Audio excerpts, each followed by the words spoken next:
Good morning. Good morning. Welcome to the second annual End of Year Address. My name is Jacqueline Boone. I'm the Chief Creative Economy Officer for the City of Greensboro. I lead the Office of Art and Culture, Creative Greensboro, and this is our home in the Cultural Center. We are home to 18 cultural institutions and creative nonprofits, and we invite you to come back and experience our public galleries, our state-of-the-art facilities, and our artist residents who call this place home for months at a time. As we conclude another remarkable year for Greensboro, let's take a moment to celebrate our progress.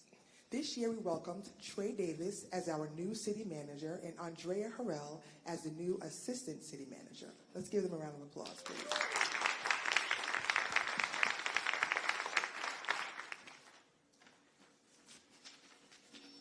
Additionally, we'd like to give a special thank you to Deputy City Manager Chris Wilson for his outstanding leadership during this interim period. Thank you. And lastly, and most importantly, let's applaud all of the city employees who go above and beyond to make Greensboro an extraordinary place to live and to work.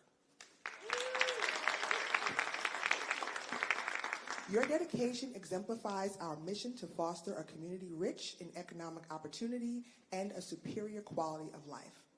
Now it's my pleasure to introduce our speakers for today's program.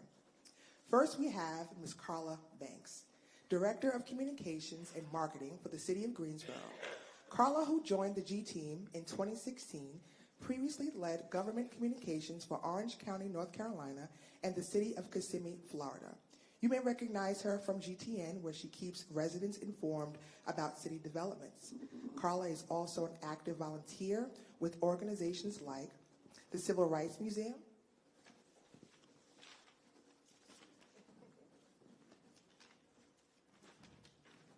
the Industries of the Blind, and the National Forum for Black Public Administrators. Next, we are delighted to welcome City Manager Nathaniel Trey Davis. Approaching his 10th week in this role, Trey brings a wealth of experience, having joined the City of Greensboro in 1996. During his 22 years with the Greensboro Police Department, he rose through the ranks from patrol officer to captain. Before assuming his current role, he served as Assistant City Manager for Public Safety for 5 years. I present to you a morning conversation with Carla and Trey. Thank you, Jacqueline. Good morning. It's so good to see you. Those of you in-house and those of you streaming, we appreciate you tuning in online. City Manager Davis, thank you for extending the invitation to share this stage and to give our employees an opportunity to get to know you a little better, but also to understand your vision and your plans to move the city forward. I had the pleasure of meeting you 9 years ago when I joined the G Team, and you were then Captain Davis. So we collaborated quite a bit through your GPD endeavors, but I've enjoyed working with you the past 5 years in the City Manager's office, and of course reporting to you now directly. So for those who are not familiar, talk about the moment you decided to apply for City Manager in terms of specifically the desire to lead this organization, but also the third largest city in North Carolina. Thank you, Carla, and good morning. I think I was a little close to the mic. But again, thank you, Carla, and thank you to everyone. Again, thank you to all those who may be logging in online. You know, I've been asked that question before, and some people talk about, a moment early in their lives or early in their career that they decided this is what I want to be. But for me, I can remember coming here, actually coming to Greensboro in 2002. I was a patrol officer on night shift. There are a few police officers in the room, so they may try to downplay all of my strong police career. It's kind of an inside joke. But, somewhere around the springtime, I've had a lot happen in my life this year. I got married. My youngest child of 4 moved out, so I'm a new empty nester. But there was a moment when the opportunity came available, and I'm referencing an author. I may not get his quote exactly right, but he said, "True hell is when the person you became meets the person that you actually could have been." And so for me, it was a moment that I said, "Why not me?" I can remember a career that I've seen what it takes. I've worked in every level of the organization overall, but most of all, I've worked with some amazing people and seen the amazing things that people can do and do on a regular basis in this organization without needing accolades, without asking for recognition.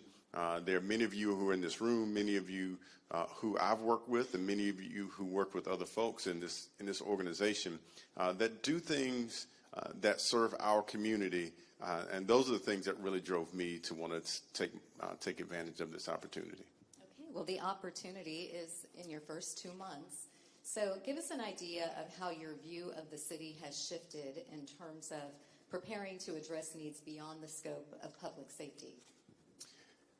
That's an excellent question, and I got to tell you, everything changed. I went from, I really grew up in public safety, so it was part of my life. It was part of what I did. I was comfortable. I loved it. So stepping into the role of assistant city manager over public safety was really natural. It was an opportunity for me to really help a broad spectrum of those organizations. I talked with Director Jones from GM 911 earlier, talking about some things that she's doing, not just on the national stage, but the international stage. So those things, were part of my life. So really, my daily goal or my goals were, how can I make sure that people in this community that come here to live, work, and play are safe overall? But now stepping into this role, it is more about, what is this city going to look like 10, 20, 30 years from now? And what things can I work right now to put in place? Being the city manager is a really interesting role because, a lot of us have worked together through the years. We make things happen for the city. We make things happen for areas in our community. But really being the city manager is about putting things in place that you really won't see in your lifetime as in the role that you're in. And a lot of people don't think about that. Okay, well, we're going to dive deeper into that as we continue the conversation. You grew up in Butner, North Carolina, which is obviously smaller than Greensboro. It's smaller than most anything. And that's okay. What do you draw from that community, plus the years you spent working with GPD to help you navigate the demands of being city manager?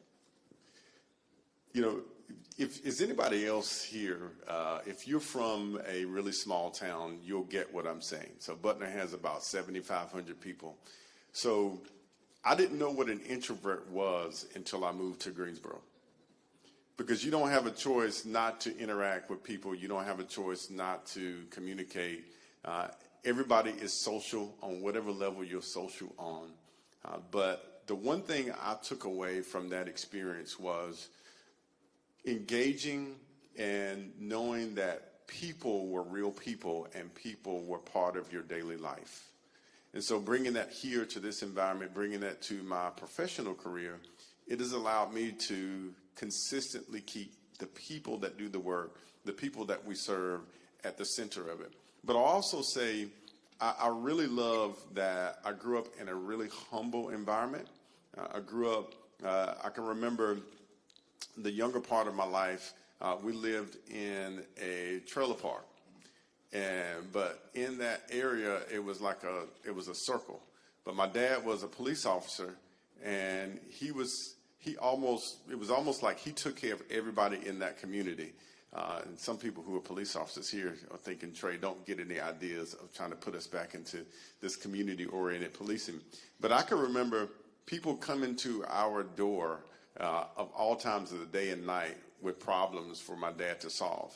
Now, on the flip side of that, what that created in me was a person who really was driven by helping other people. But probably the most important part of my life growing up in Butner was my mother was a supervisor at Murdoch Center, which is, I will always champion that place as one of the greatest places on this earth because their mission is to take care of people who have mental incapacitations and are not able to take care of themselves. And I watched my mother, I would go with her to work, and I watched her, take me to different events. but she was an advocate for people who could not help themselves. And so, again, that's part of what has really created this DNA in me to make sure that, part of everything that we do or everything that I'm about is to help people that really can't help themselves in a lot of times. Well, thank you for bringing the people-centered aspect to your leadership and not just giving it lip service, but you actually genuinely display that. So 2 years ago, the City Council adopted 7 priorities set to set the stage for strategically leading Greensboro into the future. The priorities are safest city, most skilled workforce, youth sports capital, easiest place to do business, most connected city, hub of recreation and entertainment, and abundance of attainable housing. From a city manager perspective, what top 3 priorities are you focused on to take Greensboro to the next level? So before I answer that question, Carla, I just want to do a check. Are there any council members in the room? No. If there are, it's okay. I'm sorry. But no, I mean, that list is pretty long. And so I will give you my secret that we needed to reduce that list so I can remember all of them and regurgitate. But the reality of that list is, that list of items or that list of goals and priorities gives us as a city a potential to position ourselves for growth. It gives us the potential to position ourselves for success if you are a small business or if you are a large corporation. Are we inviting? So, for me and along with the other team, the city manager's office, and I got to really give a lot of credit to Chris Wilson and a lot of things that he's done, a lot of things that he's put in place. And so where we've arrived and what you'll hear from me over the next couple months and maybe over the next couple years, I don't know. But it is, how do we focus on infrastructure? How do we focus on economic development? And how do we focus on public safety? So for me, those 3 areas give us a better chance as an organization to accomplish. It gives us an opportunity to really strategically approach the priorities and goals that the council has set out. When you talk infrastructure, how are our communities positioned to be prepared for growth? How are our areas that are historically forgotten about? How do we make sure that those areas are prepared for opportunities like housing and economic development? If we don't have a strategic approach to economic development, we will always talk about Boom, Supersonic, and Toyota. Those are great. I love that we are in a space that we have these opportunities that are happening around us. But what we cannot forget is the grassroots businesses, the mom and pop stores. When you look at Toyota, you look at Boom on these 2 different ends of our city, what's going to happen in the middle? So for me, and for the city manager's team, what we're looking at is making sure that we position this city to ensure that people in this city or people that want to come to this city have an opportunity to take advantage of what could be. And then lastly, when you talk public safety, I've had many conversations with both of our chiefs, our 911 director, but it goes beyond that. I've talked with, our Parks and Recreation director.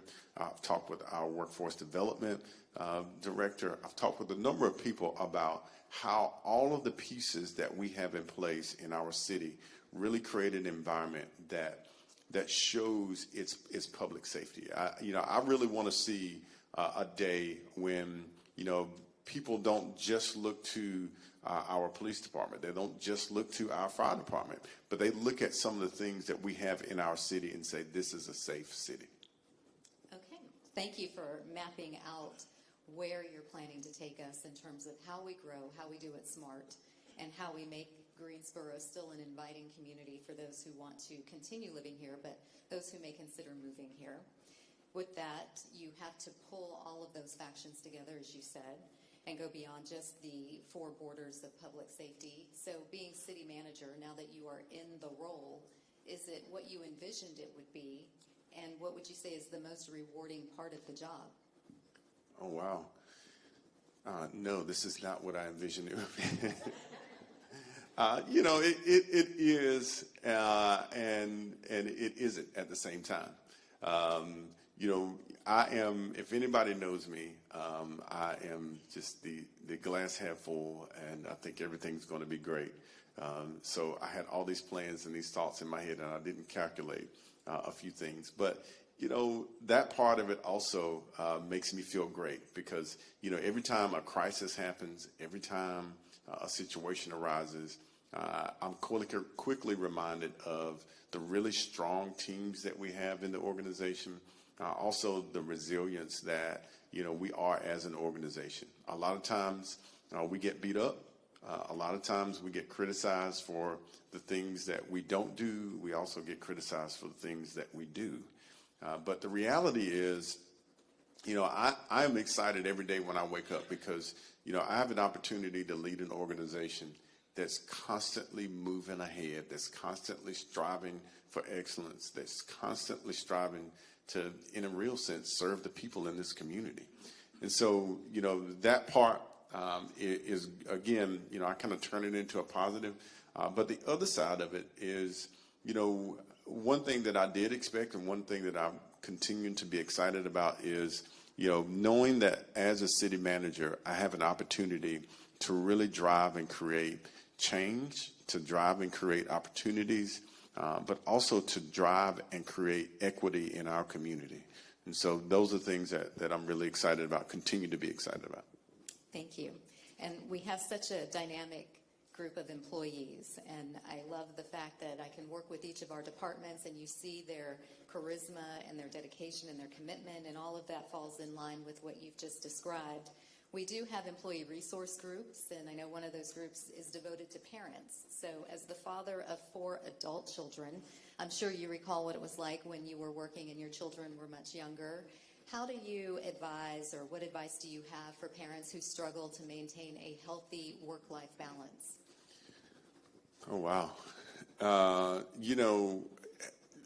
A father of 4 children, it was interesting because a lot of times I was just kind of struggling through and, going from, one person being sick, one person forgot homework, one person didn't do this, one person didn't do that.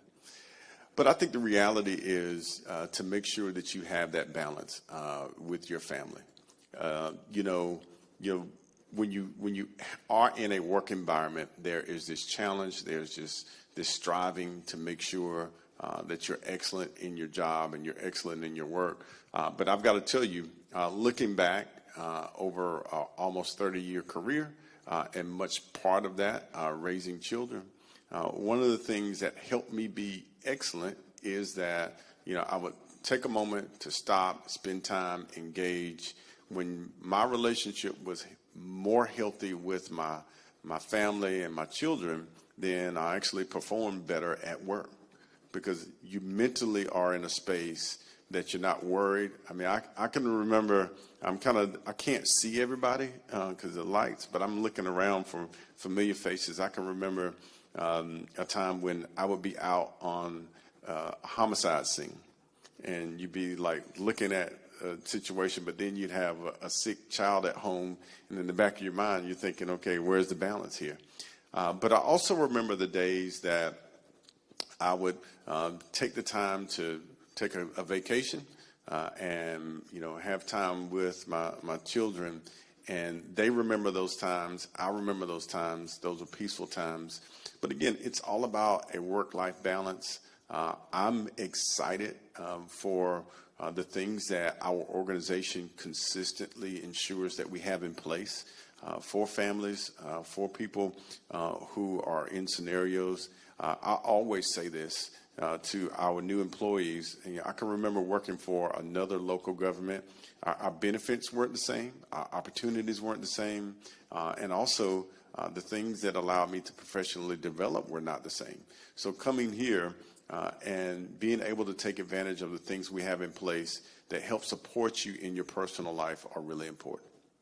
And we can take pride in knowing that our organization is the first to be designated as the family forward for the state in terms of this size of a community. So we do take that seriously. Now, as part of that balance sometimes is reading a good book.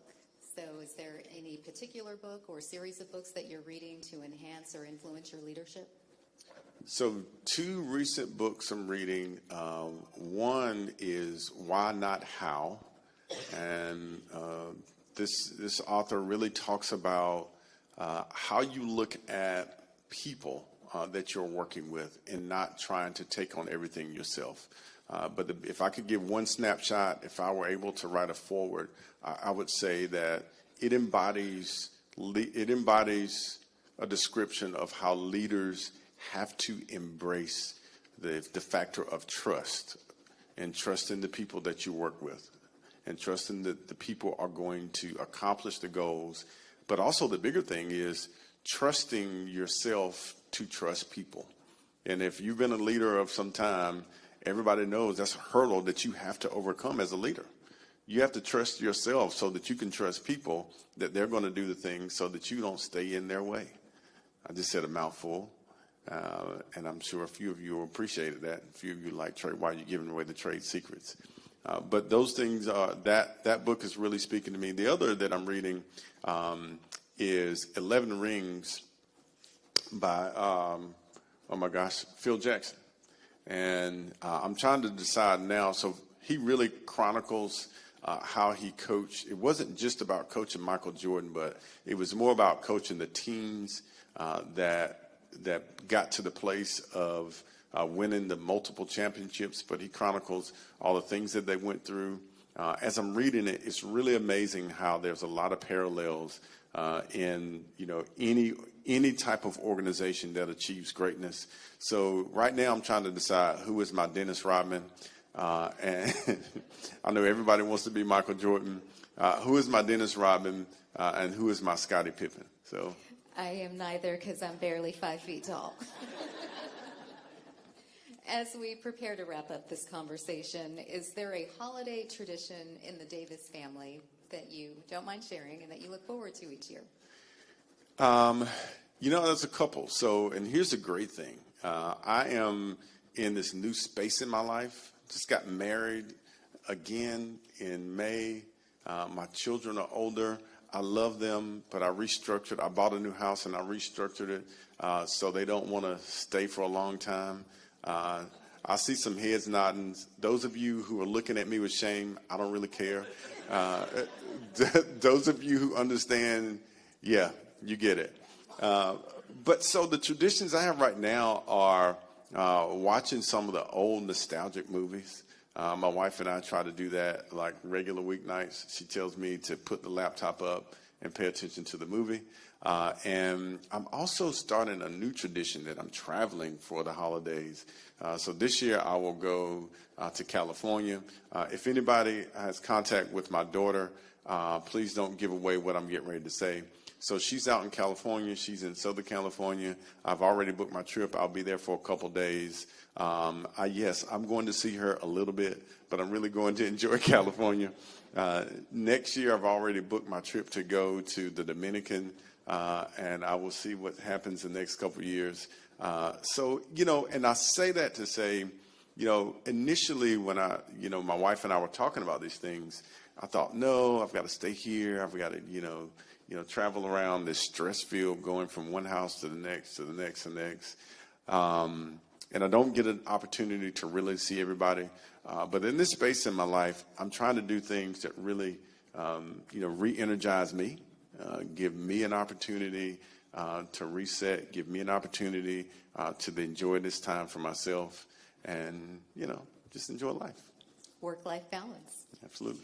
Well, as with everything, we always want to end on a positive note. Do you have a final message for employees as we prepare to usher in a new year with new possibilities? So the first thing I want to say is thank you. A true heartfelt thank you to all of you for everything that you do. Every day I say this because I remember it, whether it's waking up every morning or waking up every afternoon and evening getting ready to work the night shift. Thank you for the things that you do that no one else wants to do. Thank you for the things that you do that are unimaginable. Thank you for the time you spend but also thank you for just being who you are. You make this organization, you make this city what it is, and you give us an opportunity every single day to be successful. In this season, I really would love for everybody to enjoy themselves. If anybody knows me, I try to give everybody time off. So supervisors, I'm not giving everybody time off. I wish I could, but I know we can't do that. But please take some time to love on your families, or take some time for yourself, just to re-energize. As we go into the new year, I plan on really engaging our city council to drive us forward in a place so that we can achieve some of those priorities we talked about earlier. So look for some new things, look for some new direction. And again, the biggest thing I want to say is thank you. City Manager Davis, thank you for being so generous with your time and for explaining your vision. And we thank you for your dedication to the organization and our community at large. We are here for you, we support you, and certainly look forward to helping you bring your vision to reality. Back to you, Jackie.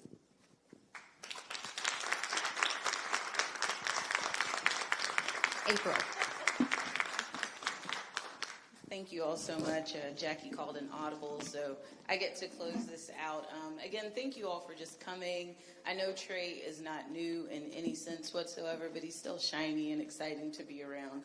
And we appreciate you taking this time just to spend with the employees, because we know that that's who makes the City of Greensboro a great organization.